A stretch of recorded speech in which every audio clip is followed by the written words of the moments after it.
जय माँ इंद्राक्षी, जय अम्बे। इंद्राक्षी धाम में दर्शकों, आप सभी का हम हार्दिक स्वागत करते हैं। आज के दिन जिन जातकों का जन्मदिवस है, मैरिज एनिवर्सरी है, उन सभी को हमारी तरफ से बहुत बहुत शुभकामनाएं। आज का सब्जेक्ट लिया हमने तीर्थ सेवन पर, यानी कि तीर्थ स्थल पर जब हम लोग जाते हैं तो अनेकों प्रकार की मनोकामनाएं हम जिस शक्ति से या जिस मंदिर में जहाँ पर भी हम जाते हैं अपनी मनोकामनाएं हम मांगने का प्रयास करते हैं।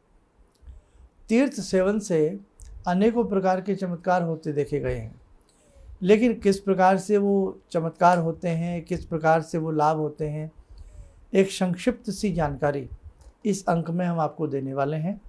आइए तीर्थ सेवन से क्या विशेष लाभ हैं और कैसे हैं जानते हैं। उससे पहले आज का हम पंचांग देखें। 22 सितंबर सन 2023, दिन शुक्रवार, संवत 2080, भादव का महीना, शुक्ल पक्ष, तिथि सप्तमी, नक्षत्र ज्येष्ठा, राहु काल 10:30 से 12, दिशा सूल पश्चिम दिशा। सबसे पहले हमारे दर्शक, हमारे साधक ये समझें तीर्थ सेवन किसे कहते हैं। एक होता है तीर्थ पर जाकर के घूमना, सैर सपाटा करना, एक होता है तीर्थ सेवन। हम औषधि का सेवन करते हैं।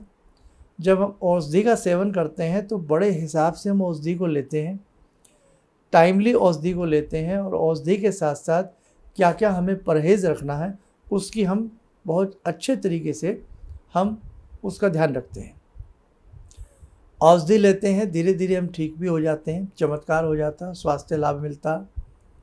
उसी प्रकार से है सेवन, तीर्थ का सेवन, औषधि सेवन, तीर्थ सेवन। हम तीर्थ पर जाते हैं, तीर्थ पर हम जैसे वैष्णो देवी जा रहे हैं, हम हरिद्वार जा रहे हैं, बद्रिका आश्रम जा रहे हैं, ठीक है, हम तीर्थ में कहीं भी जा रहे हैं, हम वृंदावन जा रहे हैं। अब तीर्थ सेवन का भाव गंभीरता से लेना चाहिए। गंभीरता से जब तक आप तीर्थ सेवन के मर्म को नहीं समझेंगे, आपके जाना, आपकी वो यात्रा, धार्मिक यात्रा विफलता की तरफ चली जाएगी। अब लोगों ने क्या किया हुआ है कि साहब 2 दिन की छुट्टी पड़ी, चलो साहब वहाँ चलो, घूमने चलते हैं। अब जब मन में भाव है कि घूमने चलते हैं, मेरी बात आप बहुत ध्यान से सुनना, भाव आ गया घूमने चलते हैं, तो आप घूमने जा रहे हैं, आप तीर्थ सेवन के लिए नहीं जा रहे हैं। हालात ये हो चुके हैं कि तीर्थ सेवन पर केवल बहुत लोग तो मनोरंजन के लिए जाते हैं, समय गुजारने के लिए जाते हैं, टाइम पास करने के लिए जाते हैं। आप ध्यान रखें, आप तीर्थ की गरिमा को समझ ही नहीं पा रहे हैं। हरिद्वार जाना है, गंगा मैया के दर्शन करने हैं, स्नान करना है हर की पौड़ी पर, तो भाव गंगा मैया जैसी निर्मल हैं, पवित्र हैं, वो पवित्रता, वो भाव हमारे मन में जब तक नहीं संजोए जाएंगे, हम 1000 गंगा जी में डुबकियाँ लगा लें, हमें कोई भी फल नहीं मिलेगा। पवित्रता के साथ, पवित्र मन से, पवित्र तन से और तप और तितिक्षा के साथ गंगा जी गए, हर की पैड़ी गए। हमारा जो इष्ट मंत्र है, गुरु मंत्र है, हमने गंगा जी वगैरह में बहुत प्रणाम से जो चढ़ाना होता है वो हम अच्छे से चढ़ाएं। आज लोगों को यही मालूम नहीं है गंगा जी में क्या चढ़ाना चाहिए, कैसे करना चाहिए। हमने लोगों को कपड़े धोते देखा है उसमें। अब बताइए, आप उसी में सर्फ साबुन से कपड़े धो रहे हैं और वही गंगा जल एक व्यक्ति अपने घर में लेकर के बड़े प्यार से आ रहा है ना। भारत के घर घर में गंगा जल रखा मिलेगा। तो कदापि ध्यान रखना, अंडर गारमेंट्स हों या सर्फ साबुन से कपड़ा गंगा जी में नहीं धोना चाहिए, दोष लगता है। और फिर बहुत लोग तो बिल्कुल उसे एक जैसे पानी में नहाते, उछलते कूदते हैं, वो वाला हिसाब बना लेते हैं। गंगा मैया हैं, वो माँ की गोद में उसका लाल बैठ रहा है, उसकी बच्ची बैठ रही है, बहुत हिसाब से, प्यार से, ओमकार बोलते हुए, गायत्री मंत्र बोलते हुए, गुरु मंत्र बोलते हुए, गंगा मंत्र बोलते हुए उसमें हमें डुबकी लगानी चाहिए, स्नान करना चाहिए। साबुन ज़िंदगी भर लगाते हो, शैम्पू ज़िंदगी भर लगाते हो, ये नहीं कि साहब गंगा जी में भी नहा रहे हैं तो साबुन और शैम्पू लगा रहे हैं। ये सब चीज़ें हमें ध्यान से सोचनी चाहिए। गायत्री मंत्र पढ़ते पढ़ते डुबकी लगाई जाए। गायत्री मंत्र या कोई अपना जो भी मंत्र आपको गुरु ने दिया है, मंत्र पढ़ते पढ़ते 3, 7, 21, 11 जो भी आप लगा सकते हैं डुबकी लगावें, गंगा मैया से प्रार्थना करें। उसके बाद स्वच्छ होकर के गंगा मैया में कच्चा दूध, फल फूल आदि हमें अर्पण करने चाहिए। अर्पण करने के उपरांत कुछ पल गंगा जी को निहारते हुए अपने इष्ट मंत्र को, देव मंत्र को, गुरु मंत्र को, या जो भी आपने मंत्र लिया है, नहीं तो सर्वश्रेष्ठ गायत्री मंत्र गंगा के घाट पर, तीर पर, कहीं भी हिसाब बना करके बैठ करके जप करके तब उठ के आना चाहिए। अब ये नहीं कि साहब 5 स्टार में सोएंगे, 5 स्टार में खाएंगे और खूब मौज मस्ती लेंगे, तो वो आपकी मौज मस्ती वाला समय हो सकता है, लेकिन वो तीर्थ सेवन का आपको लाभ नहीं मिलेगा। हम व्रत रखते हैं, उपवास रखते हैं, कैसे रखते हैं, उसमें हम किस प्रकार का भोजन लेते हैं, एकादशी के व्रत में कैसे भोजन लेते हैं, भोजन नहीं लेते हैं, कैसे फलाहारी करते हैं, क्या करते हैं, निर्जला व्रत रखते हैं, कैसे रखते हैं। ऐसे ही तीर्थ सेवन पर जाने पर भी हमें उसी प्रकार का भोज्य पदार्थ साफ शुद्ध अपने हिसाब से लेकर के 1-2 दिन, जितने भी दिन हम तीर्थ में रहें, अपने मन को, अपने शरीर को तीर्थमय बना करके रहना चाहिए, तब आपको उसका उचित लाभ मिलेगा। अदरवाइज़ केवल आप घूमने गए हैं, केवल आप मन को बहलाने गए हैं, केवल आप सैर सपाटा करने गए हैं, उसका आपको आंशिक मात्र भी लाभ नहीं मिलेगा। हम वृंदावन जा रहे हैं, हम वृंदावन गए हैं, हम बांके बिहारी के दर्शन कर रहे हैं, हम पुरी जी गए हैं, हम उड़ीसा गए हैं, हमने वहाँ जा कर के जगन्नाथपुरी जी के दर्शन करने हैं। तो जगन्नाथपुरी जी के दर्शन करने के साथ साथ अपनी यात्रा में हम भगवान का कोई भी मंत्र उच्चारित करते हुए जाएं। जब शुद्ध मन से नहा धो करके स्नान करके हमें भगवान के दर्शन करने का सौभाग्य प्राप्त हो, तो हम अच्छे तरीके से जो भी हम प्रसाद वगैरह ले गए हैं बहुत शुद्ध मन से। बहुत लोग क्या करते हैं, कहीं कहीं लाइनें लंबी लगी होती हैं, समय नहीं होता, ऐसी प्रसाद को कहीं भी फेंक देते हैं, लोगों के पैरों में आता। जो प्रसाद आप भगवान को चढ़ाने के लिए गए हो वो आपने इंसानों के पैरों में कुचलवा दिया है, तो बताइए आपको क्या फ़ायदा, उस प्रसाद का क्या औचित्य है? क्या आप समझ रहे भगवान प्रसाद के भूखे हैं, कहीं भी मुट्ठी भरो और फेंक दो? तो ये तो नहीं साहब, ये अनपढ़ता हुई। क्या आप वो प्रसाद में पैरों में पड़ा हुआ प्रसाद खा सकते हैं? आप पैरों में पड़ा हुआ प्रसाद इकट्ठा करके अपने घर ला सकते हैं? नहीं लाएंगे। आप कहने को कुछ भी प्रवचन देते रहें, लेकिन ऐसा नहीं करेंगे। तो जो चीज़ आपको नहीं सुहाती, जो चीज़ आपको नहीं भाती, आप समझ रहे आपने मुट्ठी भर के फेंक दिया, भगवान उसको खा लेंगे? भगवान तो वैसे ही, देवता तो देने वाले होते हैं, उन्हें किस चीज़ की कमी है? इसलिए ध्यान रखें, कहीं पर भी ऐसा प्रसाद ना चढ़ाया जाए। भले आप प्रसाद ना चढ़ाएं, मन की भाव चढ़ाएं, वो ज़्यादा बेटर है। अब आप कहीं भी गए हैं, अच्छे से जगन्नाथ जी के आपने दर्शन किए और प्रभु के दर्शन करके तुलसी की मंजरी चढ़ाइए, तुलसी की माला चढ़ाइए, प्रभु का गुणगान करिए। जितने दिन वहाँ रहना है बिल्कुल ऐसे जाइए, साधु बन के जाइए, एक तपस्वी बन के जाइए, एक तप की भावना लेकर के तीर्थ पे जाइए।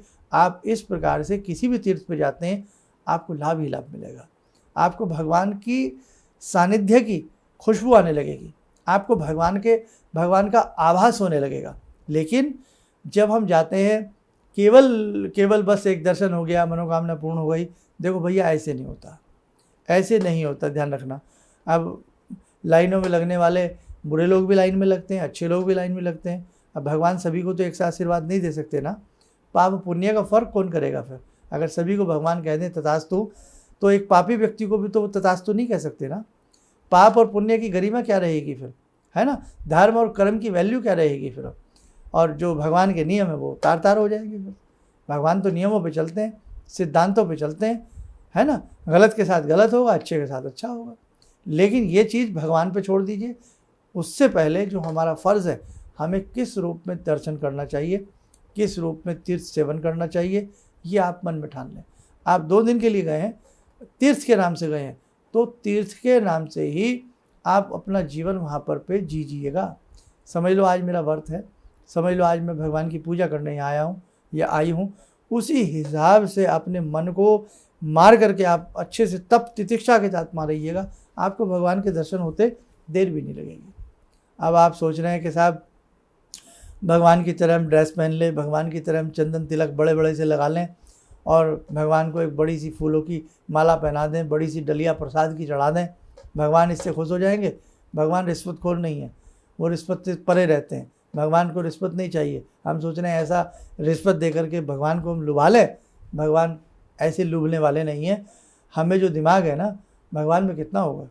इसलिए ध्यान रखें, भगवान श्री कृष्ण प्रसन्न हो गए थे सुदामा की काख में दबे हुए तंदुल से।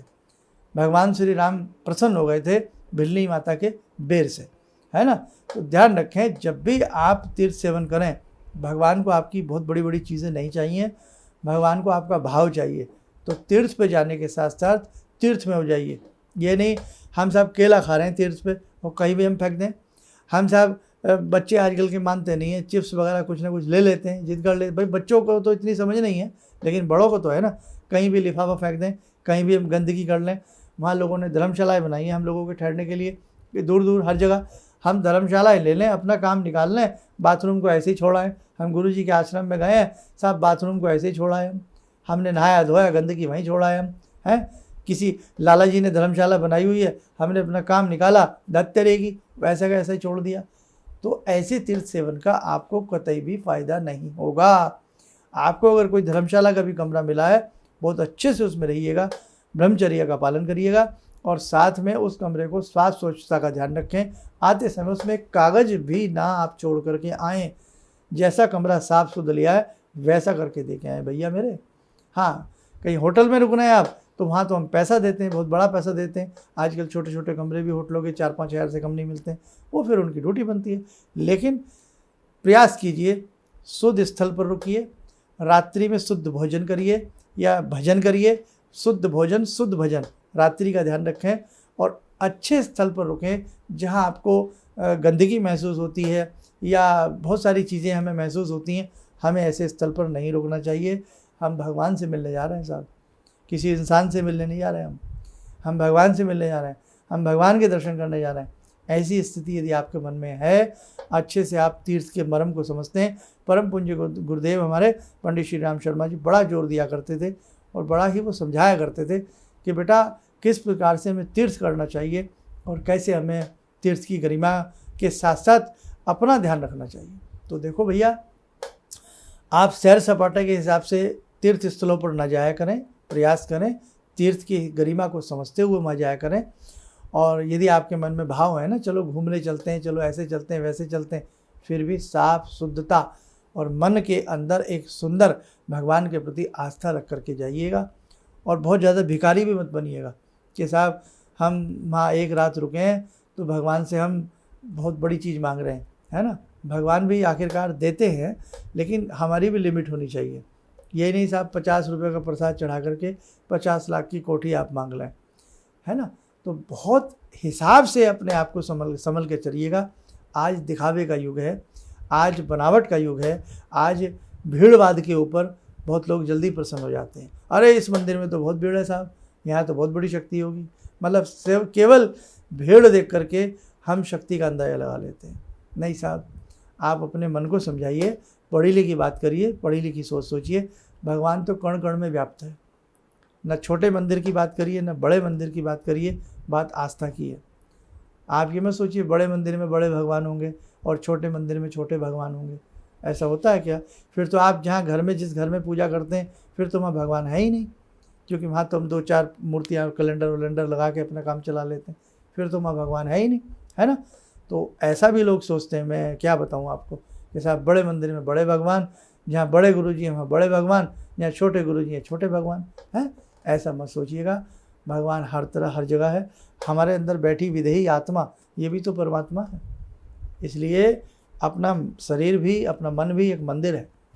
आप बस उसको अच्छे से सजा लीजिए। फिर छोटा क्या, बड़ा क्या, रंग क्या, रूप क्या, काला क्या, पीला क्या, हर जगह भगवान आपको उपस्थित नजर आएंगे। बस ज़्यादा आपका समय नहीं लेते। ध्यान रखना, तीर्थ का अच्छे से आपको मर्म समझ में आ जाए कि तीर्थ स्थल पर कैसे जाएं, कैसी भावना लेकर के जाएं, आपको आनंद आने लगेगा। चलिए जुड़ते हैं उस जगजननी से, प्रांबा महाशक्ति से। हे जगजननी, समस्त हमारे साधकों का, दर्शकों का आप कल्याण करें। ॐ सिन्दूरारुणविग्रहां त्रिनयनां माणिक्यमूलस्फुरात् स्तारानायकशेखरं स्मितमुखी भापेन वाक्षोरुवां पाणिभ्यामलपूर्णरत्नचषकां रत्नोत्परां बिभ्रति सौम्यां रत्नगटस्थरक्तचरणां ध्यायेत् पराम् अम्बिकां खड्गं चक्रगदेषु चापपरिगान् चूलम्बुसोण्डिं शिरा शङ्खं समदधतीं करे स्त्रीनयनां सर्वाङ्गभूषावृतां नीलास्मद्युतिमास्य पाददशकां सेवे महाकालिकां यामास्तो स्वपितैहरो कमलजो हन्तुं मधुं कैटवम् विद्युद्दाम समप्रभां मृगपते स्कन्दस्थितां भीषणां कन्या विहकरवालखेटविलसा धस्ताविरासेवितां हस्तैश्चक्रगदाशिखेटविशिखां चापं गुणं तर्जनीं विप्राणामलिलात्मिकां शशिधरां दुर्गां त्रिनेत्रां भजे। कवच बना लें, ध्यान करें, जगजननी की कृपा हम सबके ऊपर बरस रही है।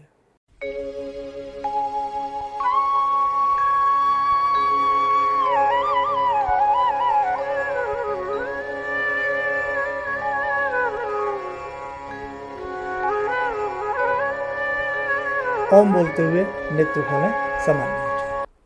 देखो साधकों, उचित साधना से जुड़ने का समय आ गया है और हम एक बहुत अच्छी उचित साधना से आपको जोड़ना चाहते हैं। बिल्कुल समय निकट है, बस ज़्यादा से ज़्यादा एक दिन की दूरी बीच में है। जो अपना उसके लिए नाम नंबर लिखवाना चाहता हो, साधना में कैसे जुड़ना है, पहले वो साधना का अंक देख लेना और उसके बाद सच्ची आत्मा से जुड़ने का प्रयास करना। और पुनः जाते जाते कहें, तीर्थों पर जाया करें, अपने तीर्थों पे बच्चों को भी ले जाया करें। अगर आप 10 दिन के लिए उन्हें कहीं किसी हिल स्टेशन पर या कहीं घुमाने फिराने ले जाते हैं तो साल में 1-2 बार अपने बच्चों को तीर्थ स्थल पर भी ले जाएं, ताकि तीर्थ की गरिमा को वो लोग समझें और उनके अंदर भी वो धार्मिक संस्कार जीवित रहे। आप स्वस्थ रहें, सुखी रहें। इन्हीं शुभकामनाओं के साथ हम अपनी वाणी को विराम देते हैं। जय जय अम्बे। जी, मेरा नाम रवि कुमार सिंह है। मैं छत्तीसगढ़ रायपुर से हूँ। मैं गुरु दीक्षा भी लिया हूँ। इनके बताए मार्ग पर चलने की प्रयास तो पहले से भी कर रहा हूँ और आगे भी करता रहूँगा। और मेरा लोगों से यही कहना है कि इनके बताए मार्ग पर चलें। ऐसा इसलिए कि सच के मार्ग पर चलने वाले बहुत कम लोग मिलते हैं। ये सिर्फ कहते हैं भगवान से जुड़ो और साधना करो, और भगवान से बड़ी शक्ति तो कोई नहीं है। गुरु के बाद भगवान, गुरु, माता पिता और भगवान, ये 3 चीज़ को अगर हम लोग अपना लें अपने जीवन में तो फिर नहीं लगता है कि हमें किसी की ज़रूरत पड़े। हमारे लिए तो बस अब जो भी हैं सो गुरुजी ही हैं। किसी भी समस्या के समाधान के लिए मिले प्रसिद्ध हस्तरेखा एवं वास्तु विशेषज्ञ प्रोफेसर धर्मेंद्र शर्मा जी से।